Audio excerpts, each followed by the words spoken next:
नियोजन नीति है। बाप तो रहबे की बेटिया टिकट लेके आ गए। इधर आजसू के नेता है रामगढ़ वाले मौसा जी गिरिडीह से सांसद और मौसी रामगढ़ से विधायक, वहां नीति है।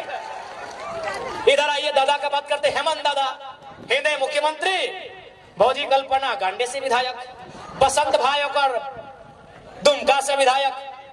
तो नेताओं के लिए नीति है। और हम भी बार बार यही बोल रहे हैं, अगर हमारी पार्टी से कोई विधायक बनने आए हैं तो भैया कलेजा लेके आइएगा, कलेजी है तो मत लड़िएगा, नहीं होगा। सीधे रास्ते से झारखंड में पॉलिटिक्स नहीं होगा, वही होगा।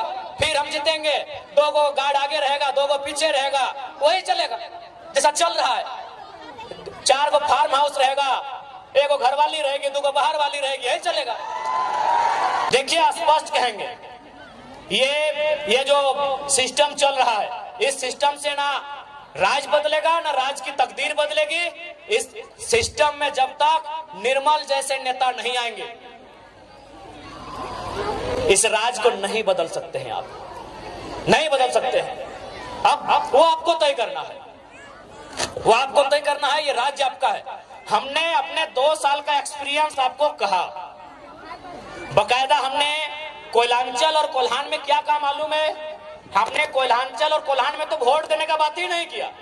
हम बोले नहीं, हम लोग यहाँ तो विधायक संसद बनने का बात ही नहीं करेंगे। हमने कोल्हान और कोयलांचल में एक ही लाइन कहा कि आप हम दो हमारे दो नहीं, तीसरे बच्चे को पैदा कीजिए। एगो को डॉक्टर बनाइए, एगो को वकील बनाइए, लेकिन तीसरा को बिरसा और निर्मल की तरह तैयार कीजिए, नहीं तो आने वाला दिन कोई आपकी नहीं सुनेगा। ये बात हमने क्यों कहा मालूम है? आप भी कहेंगे पढ़ा लिखा लड़का और ऐसा बोलते हैं। हमने ये बात तब कहा जब धनबाद जिला के पूर्व डीसी ने, डीसी यानी जिला का सर्वोच्च पदाधिकारी, उसने क्या कहा मालूम है? कालीचरण महतो नाम का एक आदमी जो भोली गांव का रहने वाला है, उसका जमीन जबरदस्ती कोई कब्जा कर रहा था। वो शिकायत लेके गया डीसी के जनता दरबार में। बताइए डीसी का क्या भर्सन था मालूम है? सुन के आप चौंक जाएंगे। डीसी ने कहा, अरे तुम लोग का तो बहुत जमीन है, 2-4 एकड़ कोई ले लिया तो क्या हुआ? डीसी का बाप का जमीन था भाई। तब हमने मजबूरी में कहा कि कोयलांचल वालों, कोल्हान वालों, जब डीसी आपकी नहीं सुन रहा है, एसपी आपकी नहीं सुन रहा है, एलआरडीसी आपकी सुन नहीं रहा है, तो कौन बचाएगा? कौन बचाएगा आपको?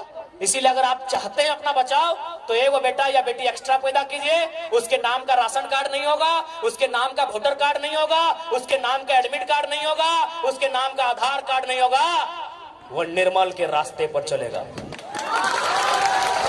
कानून बना, क्या उस कानून को हेमंत सोरेन मानते हैं? मेरा एक ही सवाल है। बिरसा भगवान के मरने के बाद एक कानून बना, उस कानून का नाम है छोटा नागपुर टेनेंसी एक्ट। वो कानून तैयार होना स्टार्ट हुआ 1902 में और फाइनल हुआ नवंबर का महीना 1908 में। ये कानून बना बिरसा भगवान की शहादत के बाद। तो क्या माननीय मुख्यमंत्री उस कानून को मानते हैं? जी नहीं, धज्जियां उड़ाते हैं।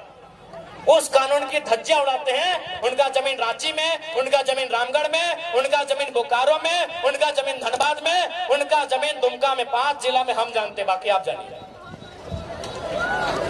बाकी आप जानिए, बाकी भैया आप जानिए। देखिए आज लोगों को हमसे हालत इसलिए खराब है कि हम सरल शब्दों में लोगों को बहुत गहरी गहरी और रहस्यमयी बातों को समझा देते हैं। जो बातें उलझी हैं उन बातों को सुलझाते हैं। इसीलिए आज हमें लोग जानते हैं कि ये लड़का लीडर तो है ही, साथ में टीचर का काम करता है। और समाज में आप लीडर पैदा होने दीजिए, टीचर पैदा मत होने दीजिए। इसीलिए लोग इतना केस करता है हम लोग के ऊपर। नहीं, एक सिंपल सा बात है।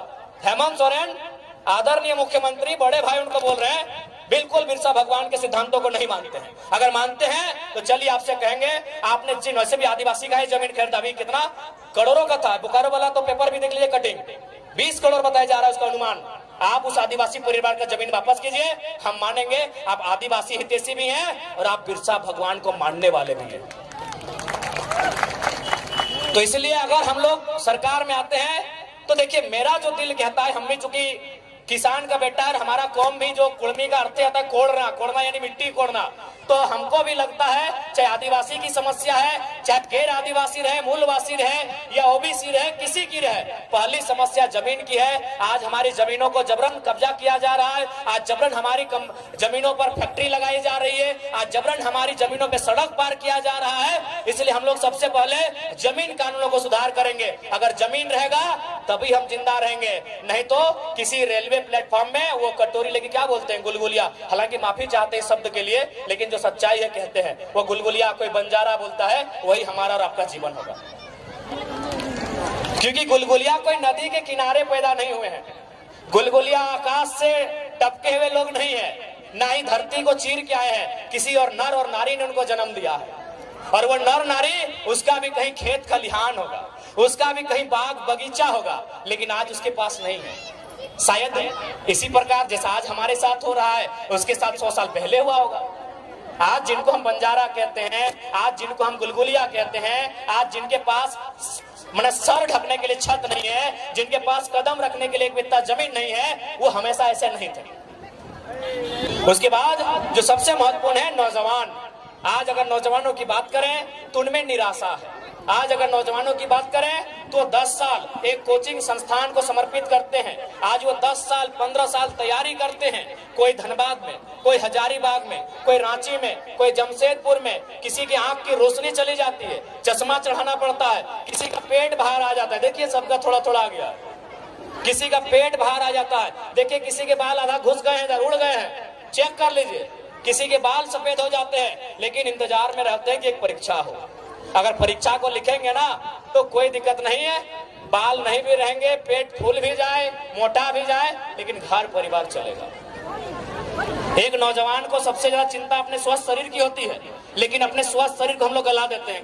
क्या गलत कह रहे हैं? एक 18 से 25 साल के लड़के को पूछा जाए कि पहली प्राथमिकता क्या है, वो कहेगा मेरा शरीर। एक 18 साल से 25 साल के लड़के या लड़की से पूछा जाए कि तुम सबसे पहले क्या चाहते हो, अपना शरीर को चाहेगा कि हम फिट रहें, सुंदर रहें, अच्छा रहें, बलशाली रहें। लेकिन आज वही उम्र हम लोग खपा देते हैं, कहाँ? हजारीबाग के कोचिंग में। वही उम्र हम लोग खपा देते हैं, कहाँ? जमशेदपुर में। वही उम्र हम लोग खपा देते हैं, कहाँ? धनबाद में। और परिणाम क्या होता है? 7-8 साल बाद परीक्षा आती है, परीक्षा का नाम लेते हैं CGL JSSC। 28 जनवरी 2024 को हम लोग वो एडमिट कार्ड हाथ में लेके एग्जाम देने जाते हैं। रांची की बहन जमशेदपुर जाती है, जमशेदपुर वाली दीदी गढ़वा जाती है, और 2 घंटा बाद पता चलता है, घर आते आते रास्ते में पता चलता है पेपर लीक हो गया।